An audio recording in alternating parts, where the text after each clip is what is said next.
Olá, galerinha do quinto ano. Vamos lá no nosso semanário. Tá cheio de coisas legais, porém a gente vai fazer uma recapitulação de conteúdo, tá bom? Vamos começar na matemática. E na matemática a gente vai continuar falando sobre a probabilidade estatística. Vamos fazer aí os trabalhinhos, tá? Que eu já conversei com você no Zoom. Vamos fazer a tabela dupla de entrada. Vou deixar esses dois exemplos que eu pedi para vocês fazerem lá sobre os trabalhos, sobre os poluentes emitidos em gramas, tá? Aí eu coloquei monóxido de carbono, hidrocarboneto, óxido nitroso, enxofre e fuligem. Vamos fazer essa coluna de gasolina, álcool, diesel, gás natural, tá? Você pode seguir esse modelinho, porém eu gostaria que você fizesse a pesquisa para verificar se as medidas estão corretas. Depois que fizer a tabela, você vai fazer o gráfico, tá? Esse gráfico de barra. Então você vai colocar aí os poluentes, que é a gasolina, o álcool, o diesel e o gás natural. Usa a régua de 0 a 27, vai dar 27 centímetros para você fazer um belo trabalho. Vou deixar os links também para vocês visualizar aí o que significa a matéria. Em português, vamos continuar com os verbos, tá? Porque eles estão muito extensos, você tem que muito aprender ainda. Vamos retomar. O que é verbo? É a palavra que indica ação, movimento, estado ou fenômeno meteorológico.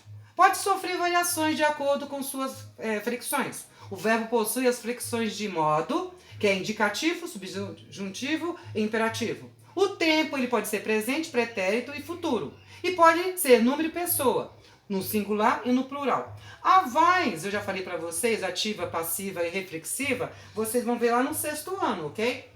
A conjugação verbal do verbo por está na página 229 a 232. O verbo por é um verbo extremamente irregular. Apresenta várias alterações no seu radical quando conjugando. Eu ponho, eu punha, se eu pusesse. É acentuado na sua forma infinitiva, mas os verbos derivam de por, não só o acentuam, como compor, dispor, depor, repor, entre outras palavras. Essas palavrinhas elas não vai acentuada. O acento circunflexo, o verbo por, atua como um acento diferencial da preposição por. É para por cima, ok? Você também vai lá, verifica lá no link que a professora vai deixar no Google Class para dar uma olhadinha aí como utilizar corretamente o verbo por. O verbo por, ele pode ser no indicativo. Se for no presente, vamos supor, se eu falar assim, ó, eu ponho. Se for no pretérito imperfeito, vai ficar eu punha. Pretérito imperfeito, eu pus. Pretérito mais que perfeito, eu pusera. Futuro do presente, eu poreis. Futuro do pretérito, eu poria. Eu vou deixar também aqui essa tabelinha para vocês identificar aí o modo indicativo. No livro de vocês também vai ter uma tabelinha, ok? Modo subjuntivo. No presente que eu ponha, no pretérito perfeito, se eu pusesse, futuro, quando eu puser. Também vou deixar aí vários outros exemplos para vocês seguirem. O modo imperativo, você já sabe o que é imperativo, é quando você afirma algo, tá bom? Pode ser afirmativo ou negativo também. Põe tu, não ponhas tu. Ponha você, não ponha você. Forma nominais. Pode ser infinitivo, impessoal, gerúndio ou patrício. No infinitivo impessoal eu tenho por, no gerúndio, pondo e no patrício, posto. Infinitivo pessoal, por eu, por tu, por ele, pormos nós, por vós e por eles. Deixei também aqui um exemplo. Ó. A garota pôs seus joelhos no chão. Significa que eu estou no meu presente e ele tem assento. Mas com S, mais... Mais com I, mais sem I. Está na página 233 a 236. O mais com I e o mais sem I são duas palavras que têm um som parecido. No entanto, são utilizados em contexto distinto. Vamos confirmar agora, em alguns exemplos, a diferença entre elas e suas regras de uso. Mais com I, a palavra possui como antônimo, o significado menos, o contrário, menos. Nesse caso, ele indica a soma ou aumento da quantidade de algo. Embora seja mais utilizada como advérbio de intensidade, depende da função que exerce na frase. O mais pode ser substituído por preposição, pronome indefinido ou conjugação. Tá? Então, significa que eu estou fazendo uma soma aí. Por exemplo, quero ir mais vezes à Europa. Eu não quero ir uma vez, duas vezes à Europa. Eu quero ir várias vezes. Então, eu uso esse mais com i. Hoje vivemos num mundo melhor e mais justo. Jonathan foi à festa com seus amigos mais sua namorada. Vou te dar uma dica. Uma maneira de saber se você está usando a palavra corretamente é trocar pelo seu antônimo, menos. Tá? Quero ir menos vezes à Europa. Então, quer dizer, eu quero ir uma vez, depois eu não quero saber mais. Tá? Então, você pode trocar para verificar como vai ficar essa frase. Esse mais, sem i. A palavra mais pode desempenhar o papel de substantivo, conjugação ou advérbio. Por exemplo, nem mais, nem mais. Faça seus deveres de casa. Essa frase que a mamãe sempre está falando, né? Como conjugação adversativa, o mais é utilizado quando o locutor quer expor uma ideia contrária à que se foi dita anteriormente. Por exemplo, sou muito calmo, mas estou muito nervoso agora. Nesse caso, ela possui o mesmo sentido de porém, todavia, contudo, entretanto, contanto, que, etc. Tem várias preposições aí. Como o advérbio ou mais é empregado para enfatizar alguma informação, por exemplo, ela é muito delicada, mas tão delicada que trabalhou anos vendendo doces. Você pode também, para ver se essa frase está certa, você pode colocar assim, ó. Ela é muito delicada, porém tão delicada que trabalhou anos vendendo doces. Ela é muito delicada, contudo, tão delicada que trabalhou anos vendendo doces. Então, você pode usar outros sentidos para verificar se essa palavra está escrita corretamente. Você vai encontrar também no link que eu vou deixar, não só aqui nesse vídeo, mas lá no Google Class, tá? Para explicar um pouquinho mais sobre esse mais com i, mais sem i. Em ciências, a gente vai continuar aí falando sobre os problemas ambientais. Vocês têm trabalhinhos para entregar, vou estar esperando para corrigi-los, tá? E vamos aí lembrar das queimadas, do desmatamento, assoreamento e saber também um pouquinho do significado que a professora já ensinou. Vou deixar o mesmo link para vocês sobre os principais problemas ambientais, onde você vai voltar a ver esse link e aprender um pouquinho mais. Em história, a gente vai passar um pouquinho, vem nova matéria aí, ó, capitanias hereditárias, tá na página 150 a 156. As capitanias hereditárias foram criadas pelos portugueses e implantadas no Brasil em 1535.